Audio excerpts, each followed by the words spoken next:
The September balance data sheet has arrived. And today, here on Hyperspace Hobbies, we are going to talk about what the Eldar took from this. Because I could tell you countless stories. I run RTTs in my local area, and Eldar has been something that people have actively come up to me and said, like, I don't like playing against this. I don't want to play against that. And it's an experience that has unfortunately caused some people to not enjoy their games at the table. And when you come against it's not even an opponent thing. Like it's not like, oh well, the players playing them are unfun to play against. I know some of them personally, and they were all great guys. It's horrible sitting at a table and thinking to yourself, I'm investing 3 hours and none of this really matters because the Eldar player is probably going to win. And there's very little that you can do to fix that. And so Games Workshop has swung in and is trying to fix it. And the balance data sheet for September has rolled around, and lots of things have been buffed. A bunch of things have been nerfed. And we're going to talk a little bit today about what Eldar in particular, because that is probably the most egregious of all the offenders' intent so far. We're going to talk a little bit about what Eldar has taken from the September datasheet balance update. All right, so first of all, I kind of want to talk about the buffs that every faction got, and we're not going to go into every faction. This is just Eldar. The buffs that they got. They didn't get any buffs. Nope, they didn't get any buffs, and that is okay because they didn't need it. They didn't need any buffs. And I'm really glad that GW just left that alone. They didn't go searching for some weirdly underpowered thing in the Eldar index and think to themselves, you know what? I'm glad that they didn't do that. And they didn't. They just left anything that was even a little bit underpowered, which I'm sure there's not a lot of it. They just kind of left it alone. They're nerfs. Okay, so the nerfs are targeted. And there's pros and cons to that. And I actually think that there is a fairly big con to that. And I'm going to get to that a little bit later in the video.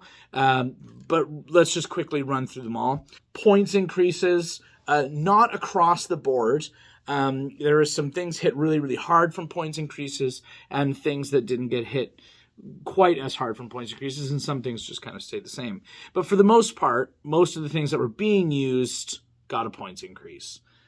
That's positive, right? So, for example, the Wraith Knight got bumped up just enough that you can't reserve it anymore. Okay, beautiful. That's a great thing. They've changed Towering, which kind of nerfs and sort of buffs, I guess, but really just nerfs the Wraith Knight so it can't shoot whatever it wants. It also can't Overwatch anymore. Devastating wounds are different, so instead of killing like 12 models with all those mortal wounds, they're just killing one model, and these are elegant changes, targeted changes, and it does feel like GW is thinking through the buffs and nerfs that they're doling out for the most part, which is very positive. And it's, for those of us that have played the game for a long time, this is a welcome change. Next, the Incarn shot up in points a lot to like a whopping, I think it's like 350 now or something like that. Excellent change. That's beautiful. It needed to be that high because it is, in fact, that ridiculous. This is probably my favorite change. I've been telling my friends, we were having a drink the other night and we were talking about different stratagems and what we thought kind of were some of the best, some of the worst, etc. And I was kind of the opinion that probably the best strat in the game was Phantasm. What you could do is you could just wait until the end of your opponent's movement phase, and then you could just spend a CP and move something. Like, what?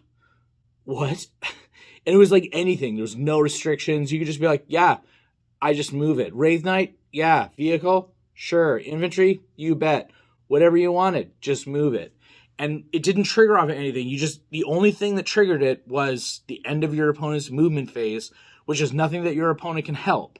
And I really dislike uninteractive things like this. Unfortunately, it still is that way. So unlike, the Space Marine stratagem squad tactics where something can move, but only when you get within 9 inches of it, unlike that, this still triggers just off the end of someone's movement phase, which is nothing that any player can actually help. However, Now it only functions on infantry units. And I think that that is really, really important, because it only working on infantry units means that no longer can they hide a Wraith Knight with it. You can't tow into a terrain feature, shoot all your weapons, and then back. And same with vehicles. The amount of flexibility that they had has been stripped from them, and that's a really big deal. Ultimately, these are all good things.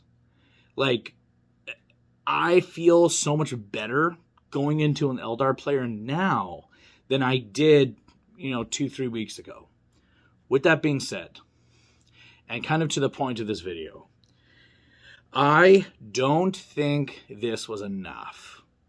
Eldar, their problems are deep-rooted into the index.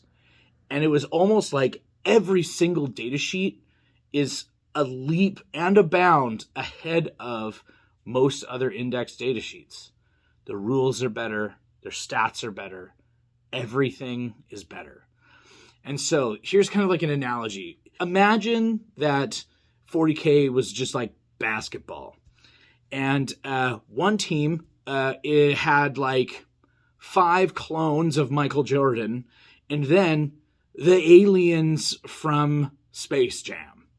And that's one team. And then the other team is Bugs Bunny in a dress, and then all of us standing around with catcher's mitts and football helmets. It's the equivalence of Charlie Brown trying to kick that football, mostly trying not to hurt himself. And that's the rest of us playing Warhammer. Eldar has got the Jordan clones plus all the aliens. Doesn't feel great, right? So GW is out in the stands watching this happen, and the issue is that for the entirety of the edition so far, the coach of the Eldar team has gone, you know what? 5 clones of Michael Jordan? Oh yeah. This is phenomenal. I'm going to start 5 clones and just play 5 clones, and that'll be what happens. So GW looks down and be like, damn, Michael Jordan needs to get nerfed. The problem is sitting on the bench are all of the basketball playing aliens, right? They're still really good. And I think that exact same thing has happened here. All of the really, like, I'm looking at my notes and I'm like, all of the good stuff is been nerfed, sure, but there is still an entire bench warming team of incredible units and models that barely got touched, right? For example, like Falcons, awesome. Absolutely good. Fire Dragons, really good. Night Spinners, they went up a little bit because they've got indirect fire, but not enough. They're still very, very good, right? Wraithguard got hit a little bit, still incredible. Like, there are annoying units in Eldar that have, and probably will, dominate our lives for a little while longer. And I hope that we see enough of it now. Like, the problem is, we haven't seen enough of it. People have just gone to what was wildly crazy, but the stuff that's so wildly crazy was just a mask for all the really good units sitting behind them. We dealt with the mask, which is great. However, I think the index has still got a lot. Like, there's one codex out right now, and that's Tyranids.